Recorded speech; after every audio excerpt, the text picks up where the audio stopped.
conversations. Like, as much as she knows where the bodies are buried, like, I bet he knows where her bodies are buried too. And the whole thing, like, all Bethany does is lecture us. And then you're telling me at the end of this video, Bethany was like, well, what do you guys think? It's like, and then what was the point of dragging in these famous women that watch these TV shows? That's like insulting Bethany's entire audience. It's like, oh, you guys watch all this trash, this anti-feminism thing. Well, first of all, not everybody watching Bravo is a feminist or cares, or guess what? Not every woman has to be a feminist. Like, I thought there was trepidation in that video that Bethany put out. What do you mean? What do you mean trepidation? Because I think if, I just think if she wanted to go in so hard. Like what? She wants to be the one to bring him down on her own thing, and she doesn't want Brandi. Give examples. You're telling me all the years she knew him and they were supposedly the BFFs of all. So I guarantee he said inappropriate things to her. Yes. If she wanted to bury him and he was so bad, where are the examples of the stuff, the inappropriate sexual comments, probably gay, funny, homosexual, gay reference? I don't know this. This is speculation, but I'm just saying. I believe you. For someone that's against the network, where were the examples? You were his bestie. So is he an inappropriate sexual person, or is he not? Do you want me to answer that? Because we all know what the answer is. Now, it's yes. I guess it's yes. I mean, yeah, yes. Oh. I had so many conversations about this off. I cannot tell you how many housewives and Bravo celebrities were blowing up my phone. Will I mention who? Fuck no. Absolutely under no circumstances. But look, she had a lawyer. Caroline is not suing her. I believe somehow either Bethany or she got to these lawyers. She's done with Bravo. They never would have used her before this. So look, Caroline wants money. So you can say whatever, did it happen? Did it not happen? I really don't have the time right now to get into that. Caroline wants money. Brandi, now people have gotten a hold of her. She wants money too. Like when it's over, like Caroline doesn't want to be back on the network. That's the mistake that Nene made.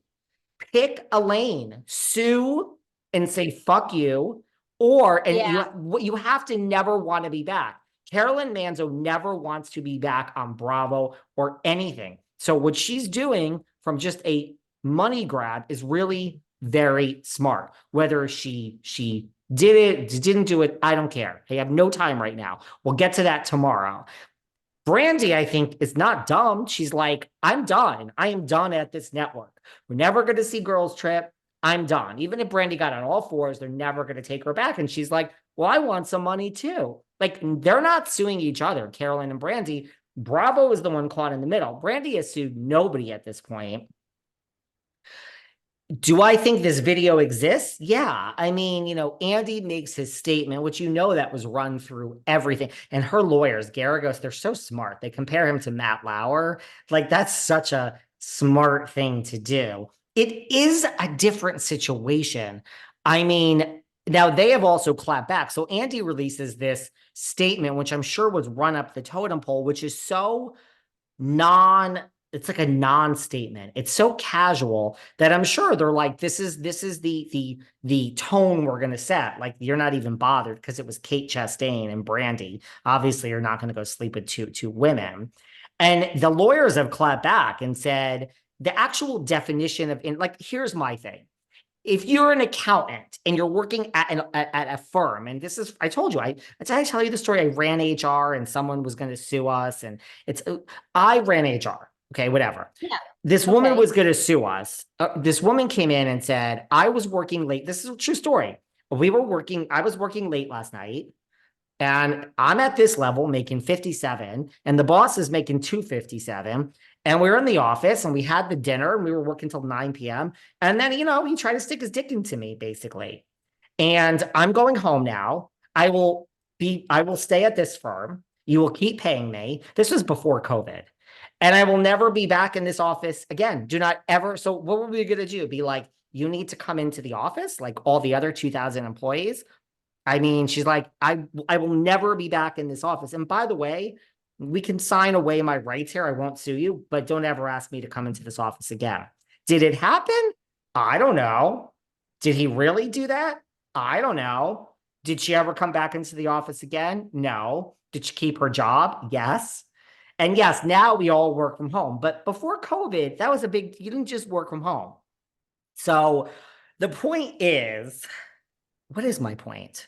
Oh, my point is, if you're an accountant, and this is what the lawyers just said, if you're an accountant and you're working in a firm and your boss is like, hey, let's do a threesome, let's have a video, or just, that is an inappropriate thing if you're in a corporate office. It is, if someone is your superior. So Brandi's lawyers have just clapped back at Andy's apology and are like, the actual definition of sexual harassment is what you did. Like, you made a statement and actually admitted that you did a video. I'm not so sure his statement helped him. But when this happened, all these people, who I will not name, were all calling and they were like, oh, he's fucked. He's fucked. And now I think the consensus is like, oh, this is not going to be anything. I don't know. I really don't know where this goes from here. And if you look at the comments on page 6, oh, she's a slut. She's an alcoholic. She, like, here's a picture of her licking Andy's face. Like, the comments are not favorable. Like, I figured people would come out and roast Andy. A lot of people are like, oh, please, she's so desperate for a money grab. I think it just goes back to, if this video exists. What is this reality reckoning about then? Is this about getting Andy fired, or is this about getting hardworking reality people health insurance and a 401k retirement? What is this about? You want me to answer this? Yes. In my heart of hearts, you can agree, disagree. I believe that Bethenny Frankel wants Andy fired 100%. I really do. I really do. Look, they're never going to admit it. They'll never admit it. But so this was just put out as another character, as a way to try to bring down Andy. Really, that's what this was about. Because this video, of course, I think happened a while ago. So this is just. But I also think it's Brandi being like, I want some money. Like, you're not showing this. You've dragged my reputation through the mud. And somehow she got to these Garagos and Friedman, and they're probably just, it has, one thing has nothing to do with another. Look, could I see them paying Brandi off at some point and she'll come out and making a statement like, I apologize? Like, it's, where do we go from here? Can they not lose Andy Cohen, the face of the network and the producer, and they just say to Brandi, here is money, and you sign away an NDA and you need to make a statement. You need to come out, and the lawyers are getting 30% because they're obviously doing this contingent, and you need to now make a statement like, I apologize. I never felt uncomfortable. This didn't happen. There isn't a video. She'll have to eat crow for $1 million. And you know what I'm saying? Or do we actually investigate Andy? It's not exactly the same as Matt Lauer sitting in an office and being like, I took my dick out, take your shirt off, and I'm locking the door and pressing a button from under the desk. But the mere definition of someone being your boss. I mean, Matt Lauer had a consensual relationship with a producer, and then they went to the Olympics, and she says that then he forcibly had anal sex with her when she didn't want to. I mean, that's like, okay, rape